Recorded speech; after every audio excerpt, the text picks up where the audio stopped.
Communication stones, an advanced technology devised by Alterran scientists, which connects the minds of two people across vast distances through subspace, enabling long-range communication that can span multiple galaxies. In some cases, this results in the stone's users sharing one another's thoughts, but the stones can also be used to temporarily trade bodies, transmitting a person's entire consciousness into another body with a single touch of an activated stone. The communication stone operates in two modes. By themselves, two stones will link the minds of their users across great distances, allowing them to passively share one another's thoughts and experiences. When used with a communication terminal, the stones allow users to exchange their conscious minds with one another's bodies, though not to access that person's memories. The stones are pocket-sized, smooth and uniform in appearance, with markings that suggest to a curious user that they are manufactured. They are black or bluish in color, and have runes or other ancient markings etched into the surface. Stones have an active and an inactive state. An inactive stone is activated simply by making physical contact. Although the stones must be initialized by someone who possesses the ancient gene, after that they can be used by anyone. Even as a connection is made, without the terminal there is no physical sensation or indication from the stone itself that anything has happened. Typically, the stones are paired with one another in sets of two, so that the user of one stone will always be connected with the user of its partner, no matter where they are in the universe. Because the terminal maintains the link through subspace, in this mode, the link has no known limit in the distance it can traverse. This allows for instantaneous transit of a person's consciousness between planets or even across multiple galaxies. The user retains an ongoing mental connection even when no longer in contact with the stone, although closer proximity to the stone appears to strengthen the connection. This was the case when Colonel Jack O'Neill inadvertently linked with an Indiana barber, Joe Spencer, who had picked up an alien stone originally found on an archaeological dig that had eventually made its way to a garage sale. Spencer experienced O'Neill's memories when the colonel wrote out his mission reports while on the base, near to the base archives where a stone was stored. Spencer himself tended to carry around his stone as a source of inspiration for writing his stories about Stargate Command, and O'Neill in turn experienced the relaxing visions of Joe's daily routine and his Thursday night bowling league. The Alterrans originally developed the mental connection technology millions of years ago, before they emigrated to the Milky Way galaxy. The oldest evidence of the communication terminal appears on a shelf in the secret lab of the scientist Amelius.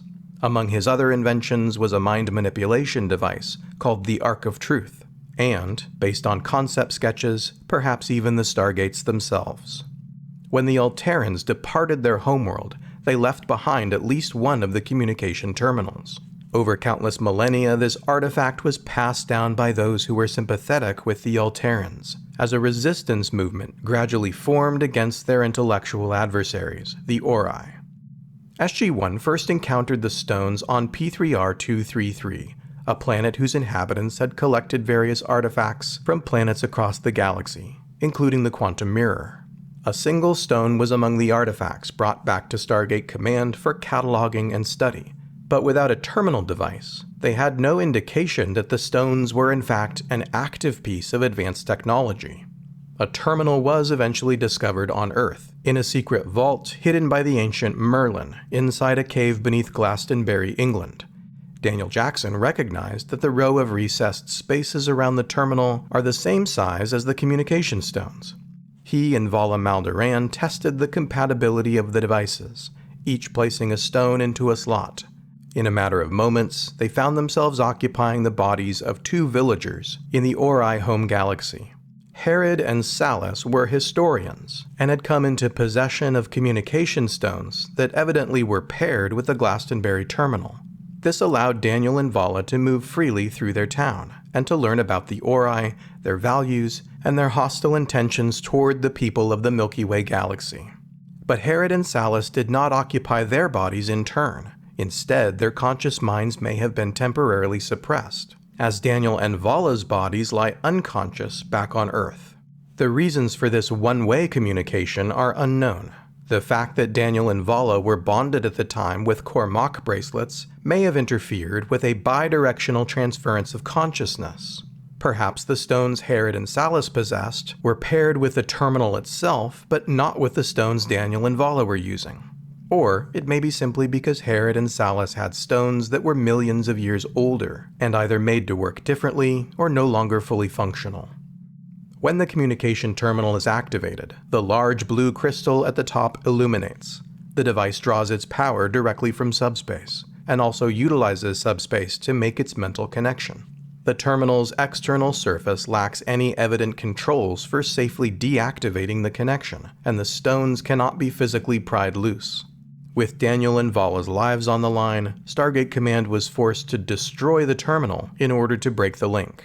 Unfortunately, their meddling on the Alterran homeworld had left Herod and Salas with a death sentence at the hands of the Ori's zealous followers. Communication stone technology also made its way to the Pegasus Galaxy, where the ancients also lived thousands of years ago. As recently as 10,000 years ago, the Lantean scientist Janus was working with communication stone technology. After the expedition from Earth discovered his secret laboratory inside Atlantis, Dr. Jennifer Keller came into contact with one of the stones, inadvertently activating it. Some weeks later, a thief named Neva Castle broke into a village's collection of artifacts on a nondescript planet. Looking to steal some valuables, she too found a collection of communication stones, as well as a terminal device. She activated it, and Neva and Keller were instantly linked, now possessing one another's body. Keller was captured and nearly executed by Neva's enemies, but the Atlantis team managed to sever the connection and return her to her own body by locating and, again, destroying the terminal. Because the stones are easy to operate across vast distances, eventually Earth's Homeworld Command began utilizing the technology for off-world operations, or at least equipping some installations, such as Icarus Base, with stones that could serve as an emergency backup. On Icarus, these stones were retrieved by Colonel Everett Young when the base came under attack by the Lucian Alliance. He brought a case with several stones, as well as a portable communications terminal built by Earth engineers, when he went through the Stargate to the distant ancient vessel Destiny. The availability of the stones on board Destiny allowed for its new crew of scientists, soldiers, and civilians to stay in communication with Earth, both Homeworld Command and also their loved ones. Crew members were permitted to use the stones on a rotating schedule, giving them an opportunity to leave the dark confines of the ship and visit home for a few hours or days.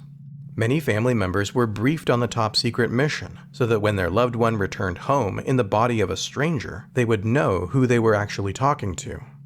To accommodate this, Homeworld Command designated personnel to continuously man the communication stone terminal on their end, so that whenever someone from Destiny needed to report in, or was scheduled for some R&R, someone was connected to the stones and ready to trade places. The Earth-made terminal has more accessible controls, allowing a connection to be quickly disabled and the stones reset to an inactive state. If the stones are not reset after use, however, it will leave the last user vulnerable to a new connection by another stone. This oversight permitted an alien antagonist to take control of Lieutenant Vanessa James, using her body to sabotage the Destiny. Using another person's body to visit loved ones also raised immediate ethical issues. Was a person who was using the stones permitted to engage in intimate relations with a partner, to use recreational drugs, or get drunk, or overeat? Homeworld Command implemented a loose policy, under which those who volunteered their bodies for Destiny's crew signed forms more or less surrendering their privacy and granting carte blanche. But the ethical issues remained, and were sharpened when Colonel Young discovered firsthand that his friend, Colonel David Telford, was having an affair with his wife. Using a stone also carries other serious risks. If one person is killed during the link, both users will die. In one instance, however, this left the other person's mind floating free of any body, unconscious and untethered for weeks or months, until it was drawn to the body of another person who was using a communication stone. Finally, using the stones on a regular basis on board Destiny also revealed two limitations to the intergalactic mental link.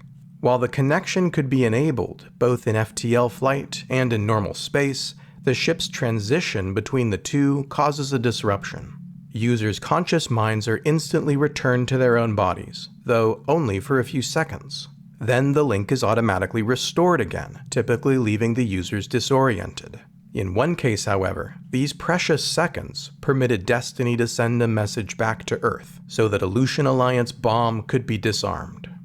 The stone's second limitation is certainly to be expected. If a person steps through the Stargate while occupying another's body, the process of demolecularization and transition through the wormhole will also disrupt the connection. In these cases, the link is permanently severed until the stones are used again. For more people, places, and things from the Stargate universe, visit StargateOmnipedia.com.